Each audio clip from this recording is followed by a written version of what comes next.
ಎಲ್ರಿಗೂ ನಮಸ್ತೆ. ಈ ದಿನ ನೋಡಿ ಬ್ರೆಡ್ಡಿನಿಂದ ಒಳ್ಳೆ ಸೂಪರಾದ ಗುಲಾಬ್ ಜಾಮ್ ಹೇಗೆ ಮಾಡೋದು ಅಂತೇಳಿ ನಮ್ಮ ಪಕ್ಕದ ಮನೆಯವರು ಶೈಲಜಾ ಅವರು ಬಂದು ತೋರಿಸ್ತಾ ಇದ್ದಾರೆ.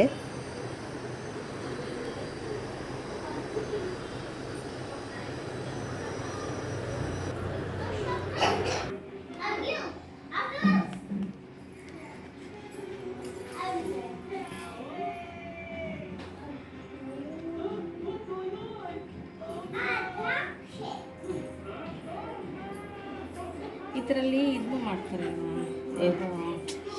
ಡಬಲ್ ಕಾ ಮೀಠಾ ಅಂತ. ಇದನ್ನ ಎಣ್ಣೆಲಿ ಫ್ರೈ ಮಾಡಬೇಕು. ಚಿಕ್ಕ ಚಿಕ್ಕದಾಗಿ ಸ್ಕ್ವೇರ್ ಪೀಸ್ ಮಾಡಿ ಎಣ್ಣೆಲಿ ಫ್ರೈ ಮಾಡಿ ಸಕ್ಕರೆ ಪಾಕದಲ್ಲಿ ಹಾಕಿ ಆಮೇಲೆ ಖೋವಾ ಹಾಕಿದ್ರೆ ಹೈದ್ರಾಬಾದ್ ಸ್ಪೆಷಲ್ ಡಬಲ್ ಕಾ ಮೀಠಾ ಅಂತ ಮದುವೆಗಳಲ್ಲೆಲ್ಲ ಮಾಡ್ತಾರೆ. ಅದು ಇನ್ನೂ ಚೆನ್ನಾಗಿರುತ್ತೆ. ಹಾ,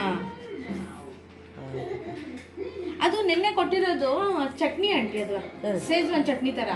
ನೀವು ನೂಡಲ್ಸ್, ಮ್ಯಾಗಿ, ಆಮೇಲೆ ಇದು ಫ್ರೈಡ್ ರೈಸ್ ಏನಾದ್ರು ಮಾಡಿದ್ರೆ ಮಿಕ್ಕಿದೆಲ್ಲ ಹಾಕ್ಬಿಟ್ಟು ಒಂಚೂರು ಸ್ವಲ್ಪ ಹಾಕಿ ಅಲ್ಲಾಡಿಸಿ ಆ ರೈಸ್ ಕಲ್ಸ್ಬಿಡ್ಬೋದು ಡೈರೆಕ್ಟ್ ಆಗಿ. ಅವರು ಚೈನೀಸ್ ಅವರನ್ನೇ ಮಾಡ್ಕೊಟ್ಟು ಹೋಗಿದ್ದು ನನಗೆ ಅವರು ಮನೆಗೆ ಬಂದ್ಮೇಲೆ.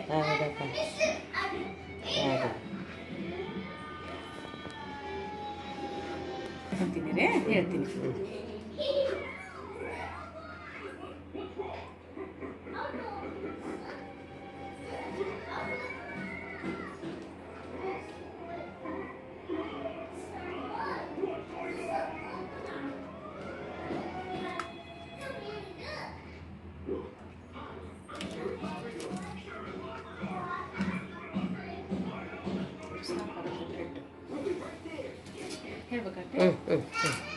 ಏನಂತ ಹೇಳೋಣ?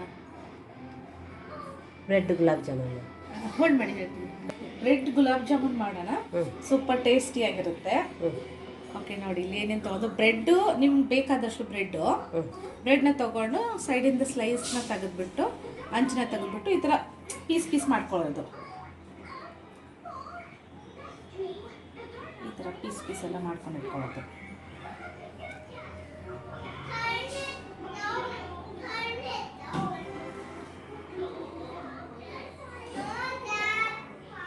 ಈ ಥರ ಪೀಸ್ ಮಾಡಿಕೊಂಡು ಅದಕ್ಕೆ ಸಕ್ಕರೆ ಬೇಕು, 1 ಕಪ್ ಅಷ್ಟು ಸಾಕು. ನಿಮ್ಗೆ ಎಷ್ಟು ಸ್ವೀಟ್ ಬೇಕು ಅಷ್ಟು ಪಾಕ.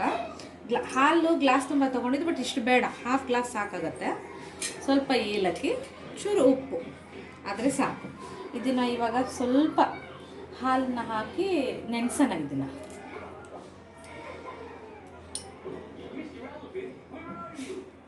ಈ ಥರ ಹಾಲನ್ನ ಹಾಕಿ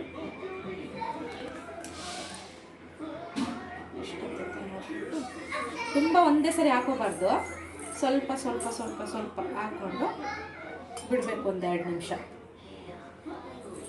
ಸ್ವಲ್ಪ ಸಾಫ್ಟ್ ಆಗೋವರೆಗೂ.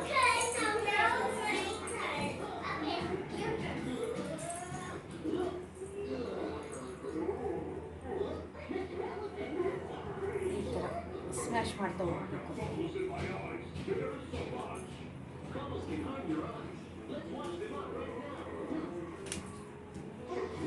ತುಂಬ ಗಟ್ಟಿಯಾಗಿ ಕಲಿಸ್ಕೊಳ್ಳೋದೇನು ಬೇಡ, ಸುಮ್ಮನೆ ಸ್ವಲ್ಪ ಸ್ವಲ್ಪ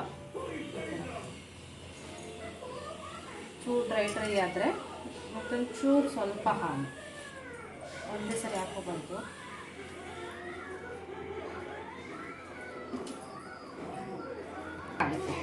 ಚೂರು ಇವಾಗ ಅಂಟಾದರೆ ತುಪ್ಪನೋ ಸ್ವಲ್ಪ ಎಣ್ಣೆನೋ ಹಚ್ಕೋಬೇಕು, ಕೈಗೆ ಅಂಟಿಸ್ಕೊಳ್ಳಲ್ಲ. ಮತ್ತು ಹಿಂಗೆ ಹಾಕ್ಬಿಡ್ತು, ಹಿಂಗೆ ಪ್ರೆಸ್ ಮಾಡ್ಕೊತ ಹೋಗ್ಬೇಕು. ಈ ಥರ ಮಾಡ್ಕೊಂಡು ಹೋಗ್ಬೇಕು. ಫುಲ್ ಒಂಥರ ಹಿಟ್ಟಿನ ಅದಕ್ಕೆ ಬಂದ ತಕ್ಷಣ ಸ್ವಲ್ಪ 1-5-10 ನಿಮಿಷ ಮುಚ್ಚಿಟ್ಬಿಡ್ಬೇಕು. ಇದನ್ನ ಇಷ್ಟೇ.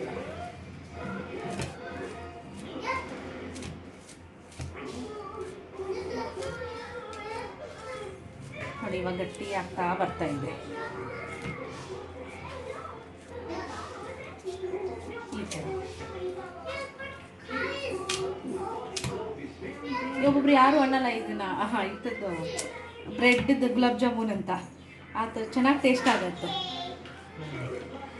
ಸ್ವಲ್ಪ ಎಣ್ಣೆ ಕೊಡಿ, ತುಪ್ಪ ನಿಮ್ಗೆ ಬೇಕಾದರೆ ಎಣ್ಣೆ, ಸ್ವಲ್ಪ ತುಪ್ಪನ ಮೆಲ್ಟ್ ಮಾಡ್ಕೊಂಡ್ಬಿಟ್ಟು ಈ ಥರ ಹಾಕಿ ಚೆನ್ನಾಗಿ ಇದರಲ್ಲಿ ಕಲಿಸ್ಬೇಕು. ಅಂದರೆ ಇವಾಗ ಕೈಗೆ ಅಂಟಿಸ್ಕೊಳ್ಳಲ್ಲ, ಉಂಡೆ ಎಲ್ಲ ಮಾಡುವಾಗ ಕೈಗೆ ಅಂಟಿಸ್ಕೊಳ್ಳಲ್ಲ ಈ ಥರ. ಅದಕ್ಕೋಸ್ಕರ ಸ್ವಲ್ಪ ತುಪ್ಪ ಹಾಕೋದು. ತುಪ್ಪ ಹಾಕಿ ಸ್ವಲ್ಪ ಚೆನ್ನಾಗಿ ಕಲಸಿಟ್ಮೇಲೆ ಸ್ವಲ್ಪ ನೆನೆಯಕ್ಕೆ ಬಿಡಬೇಕು, ಒಂದು 5-10 ನಿಮಿಷ ಅಷ್ಟೇ, ಮತ್ತೆ ಯಾವುದಿಲ್ಲ. ಇವಾಗ ನೋಡಿ, ತುಪ್ಪ ಹಾಕೊಳ್ಳಿಂದ ಕೈಗೆ ಅಂಟಿಸ್ಕೊಳ್ಳಲ್ಲ ಜಾಸ್ತಿ, ಈ ಥರ ಅಂಟ್ಕೊಳ್ಳುತ್ತೆ. ಮೈದಾ ಅಲ್ವಾ ಇದು, ಅಂಟ್ಕೊಳ್ಳುತ್ತೆ. ಕರೆಕ್ಟಾಗಿ ಆಯಿತು ನೋಡಿ.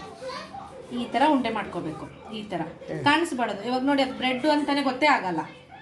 ಆ ಥರ ಸ್ವಲ್ಪ ಇಷ್ಟು ಬಿಟ್ಟು ಒಂದು 5-10 ನಿಮಿಷ ರೆಸ್ಟ್ ಮಾಡೋಕ್ಕೆ ಬಿಡಬೇಕು ಇದನ್ನು. ಅಂದರೆ ಎಲ್ಲ ಹಿಂಡ್ಕೊಳ್ಳುತ್ತೆ, ನೋಡಿದ್ರೆ ಬೆಣ್ಣೆ ಥರ ಕಾಣಿಸುತ್ತೆ. ಇದನ್ನು ಸ್ವಲ್ಪ ಮುಚ್ಚಿಟ್ಟು ರೆಸ್ಟ್ ಮಾಡಿಬಿಡೋಣ. ಇವಾಗ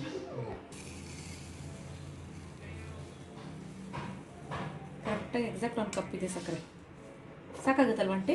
ತಿಂತೀರಲ್ವ ಎಲ್ಲರೂ ಸ್ವೀಟ್? ಸ್ವಲ್ಪ ತುಂಬ ಬೇಡ, ಅಂದರೆ ನೋಡಿ ಎಷ್ಟು ಹಾಕೋಣ ಅಂತ, ಅಂದರೆ ನಿಮ್ಮ ಅಕಾರ್ಡಿಂಗು. 1 ಗ್ಲಾಸ್ ಸಕ್ಕರೆ, 1 ಗ್ಲಾಸಿಗೆ ಅರ್ಧ ಗ್ಲಾಸಷ್ಟು ನೀರು.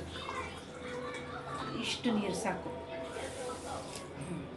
ತುಂಬ ಜಾಸ್ತಿ. ಅಥವಾ ಅದೇ ಒಂದು ತುಂಬಕ್ಕೆ 1 ಗ್ಲಾಸ್ ಅಂತ ಕೊಡ್ರಿ, ಗ್ಲಾಸ್ ತುಂಬಕ್ಕೆ ಒಂದು ಸ್ವಲ್ಪ ಕಡಿಮೆ ಅಷ್ಟೇ. ಮುಕ್ಕಾಲು ಗ್ಲಾಸ್ 1 ಗ್ಲಾಸ್ ಸಕ್ಕರೆಗೆ 3/4 ಗ್ಲಾಸ್ ನೀರು ಹಾಕಿದ್ರೆ ಸಾಕಾಗುತ್ತೆ. ಇವಾಗ ಇದರಲ್ಲಿ ಸ್ವಲ್ಪ ಏಲಕ್ಕಿಯನ್ನು ತಕ್ಕೊಂಡು ಹಾಕೋಣ.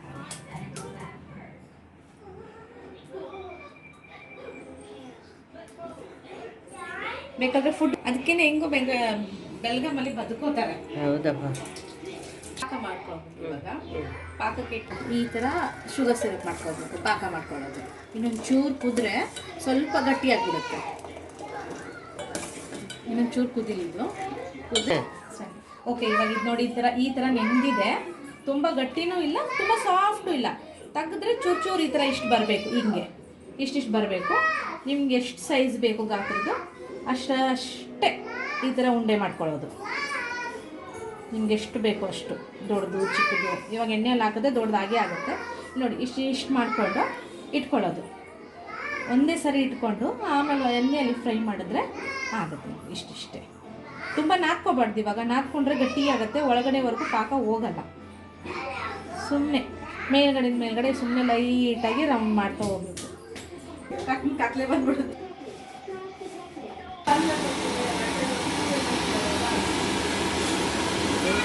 ಎಣ್ಣೆಲಿ ಕೈ ಬಿಟ್ಟು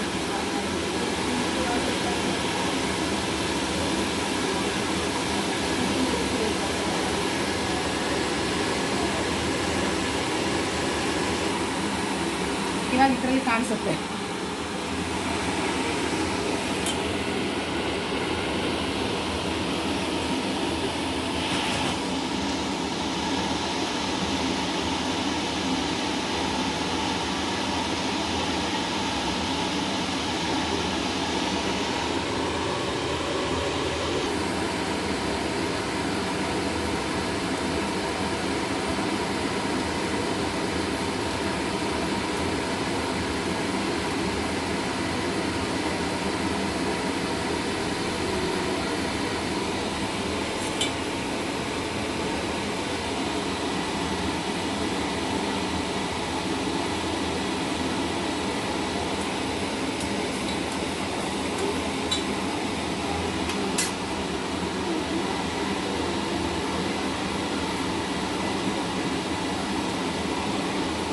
ಜಾಸ್ತಿ ಬಿಸಿ ಮಾಡಿದ್ರೆ ಎಣ್ಣೆ ಸೀದೋಗ್ಬಿಡುತ್ತೆ, ಒಳಗಡೆ ಬೇಯಲ್ಲ ಚೆನ್ನಾಗಿ.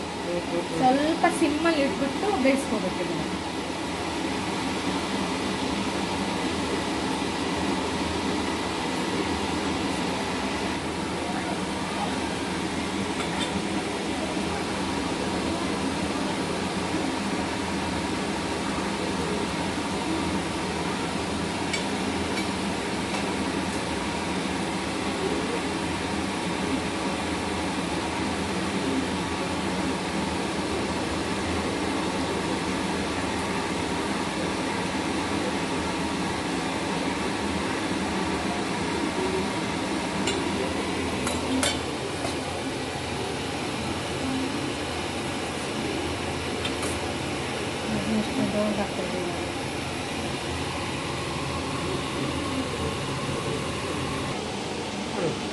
ಇದೆ ಬ್ರೆಡ್ ಗುಲಾಬ್ ಜಾಮೂನ್. ತಿಂದು ಟೇಸ್ಟ್ ಮಾಡಿ ಹೇಳಿ ಆಗಿರುತ್ತೆ ಅಂತ. ಚೆನ್ನಾಗಿರುತ್ತೆ, ಟೇಸ್ಟ್ ಮಾಡಿ.